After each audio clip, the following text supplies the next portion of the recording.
Hey there, New World subscribers. So there's a new patch coming out, 1.7.2, and also there's some news about apparently server merges coming to those new servers that they added. So I want to share all the news with you guys today, just like I used to do back in the day. Let's go ahead and pop up the forum. So right here we have Enuin. This person's new since I used to do all this stuff.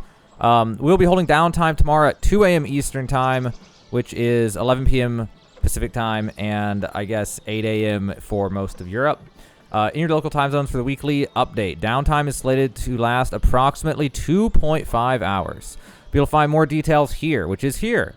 So this is the New World Update 1.7.2. It's going to be coming out on, I guess, technically the 16th. And they said, greetings, adventurers. New World Update 1.7.2 downtime will begin at 11 p.m. On November 15, and includes the launch of the Turkey Terror event. Oh my God, they're bringing back the Turkey event. I actually glossed over that when I skimmed this a minute ago. Okay, so main thing is there's the Turkey event coming. That's the biggest thing about the patch. So if you have monstrously whatever turkey parts that you want to sell, you might want to sell them literally today, or the price is going to crash into the ground. Unless they change the event and it's different. We'll see how it goes. Anyway, so notable fixes.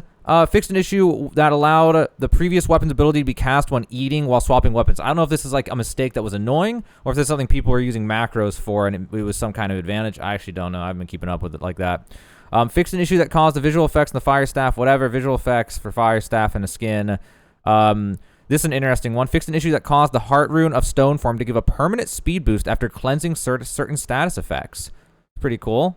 I'm glad they fixed it. Fixed an issue that caused players to desync while triggering an ability if their ability was used after unequipping an active weapon and exiting the inventory. That is so specific. Holy cow. Fixed an issue that allowed fashioning control points to be held by a dead player. Okay. Expedition. Fixed an issue that caused Hiru's Divine Doom spell to end earlier than intended. Nothing major there. Updated numerous weapon mastery ability perks to ensure that they cannot be triggered off of damage over time. Now that's actually massive. I'm not sure which ones that applies to. I haven't kept up with it like some people have, but from a video game standpoint, I imagine that is definitely, that changes some things, right, in PvP at least.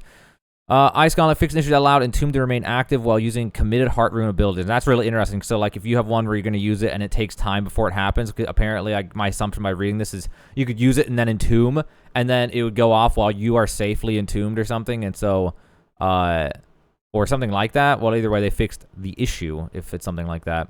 I'm not familiar. I know Ice Gauntlet users will be like, no, it was something else, and I don't use an Ice Gauntlet even when I do play. Economy progression gear / items. Fixed an issue that caused Nightvale Hollow items with over 600 gear score to no longer bind to the player following an update in the last patch that made them bind on equip. So I'm not really sure about that. I remember hearing someone tell me something about the these items and 600 gear score not bind on pickup or something. So whatever that is. Tentative fix to achievements and titles not appearing in the user interface. Hey, I had that bug. Have or had. And it just said undefined or something for everything. Improved message clarity for when the player is on a full server, which is like whatever. World experience. So, they improved handling of Steam outage during gameplay. Most players should now be able to continue playing during Steam outages, which I've never had that issue, but I guess I've just never tried to play when there happens to be a Steam outage because Steam outages are pretty rare. Fixed an issue that caused character transfers to get blocked if players had outstanding company invite. Okay. Wow, that actually is an interesting bug. I remember there's so many people who couldn't transfer. Is that what it was all this time? Fixed an issue that caused Jonas to not appear for some players on the quest Destiny Unearthed.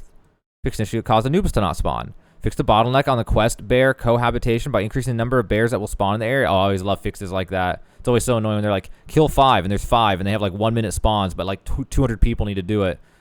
And they changed the amount of experience given by the following encounters. These 3 bosses. Defeating will no longer give experience as an extra reward, but the encounter experience rewards are now more in line with the level of each encounter. So that is the patch notes.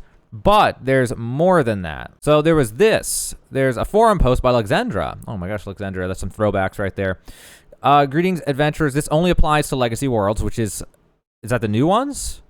I assume Legacy is the new ones. Anyway, during the initial fresh start, or maybe not, I don't know. During the initial fresh start world rush, we prioritized player experience by creating additional worlds and mitigating extenuating queues. To address population shifts, we'll be merging Legacy Worlds within US East, US West, South America, Australia, and Central Europe to help support healthy world populations. As a reminder, we look into a combination of average concurrency, active characters, faction population, and more to determine which worlds should be merged. The following worlds will be merged on November 18th at 10 a.m. Eastern Time, which is 7 a.m. Pacific Time, which is 4 p.m. for most of Europe. We will also be taking down the servers that are being merged for 30 minutes today at 7 p.m. Eastern, which is 4 p.m. Pacific, and that is, I think, midnight in Europe? No, 1 in the morning in Europe? Yeah, 1 in the morning in Europe. In your local time zones to apply special in-game messaging and blocks for events like wars and invasions. So Central Europe. Thule will be merged into Kair Sidi. Ishtakar will be merging into Abaton. Albraka will be merging into Niflheim. Jotunheim. Oh my god, they literally named those knowing God of War Ragnarok was coming out. So I've been making videos for that game. I literally am like, wow, that's why they named them that. Anyway, Jotunheim will be merging into Tupia. US East. Bartaria and Crocelia are merging into Heliopolis. Unless he's actually worried, they were always like that. Never mind, I take that back if that was not that. Anyway, for US West, Camelot will be merging into Akumia. Lenka and Apsu will be merging into Atlantis. Agartha will be merging into Eridu. If you do not see your world on this list, we currently do not have any plans to merge them. However, as always, our team is monitoring all existing worlds to ensure healthy world populations. Okay, these are actually legacy worlds, so I was out of the loop. So someone by this point is going to be mad because you watch me get to this point where I'm acknowledging this. This must be the older worlds, because I remember they said they weren't going to merge the newer worlds for a period of time.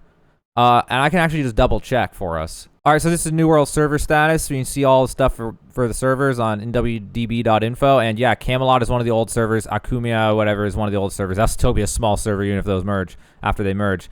But, okay, so these for sure are the older servers. It's always so hard. I don't have all the server names memorized. There's so many of them.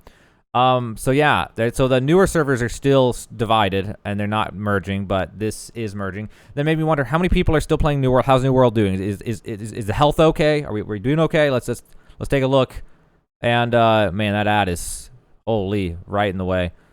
So 104,000 peak. It looks like, I mean, it's come down since the launch of the Return to Aternum stuff. It was all the way peaking at 137,000. And now it's 120, and then, let's see, 120,000, 105. So, but right now we're at like 120,000 on the weekends, 100,000 on the weekdays, and it's probably trending down, which would make sense. I mean, until it's like any MMO. It's going to trend down till a big update, and then it spikes up, and then it trends down till a big update. So, you know, it's not too bad. It's looking okay, guys. So that's the 1.7.2 update. That's the server merges for Legacy Worlds. So the pre-existing worlds, they added some new ones when population spiked. I think have to merge them down in now. But yeah, so that's the news, guys. I just wanted to share that with my subscribers if they still keep up with me for New World at all. And I'm going to now return to making God of War Ragnarok videos, then Pokemon Violet and Scarlet, and then after that, if things die down, hopefully more New World videos in that order, hopefully. Anyway, that's the news, guys. Just want to keep you in the loop. Interesting things going on over here in New World.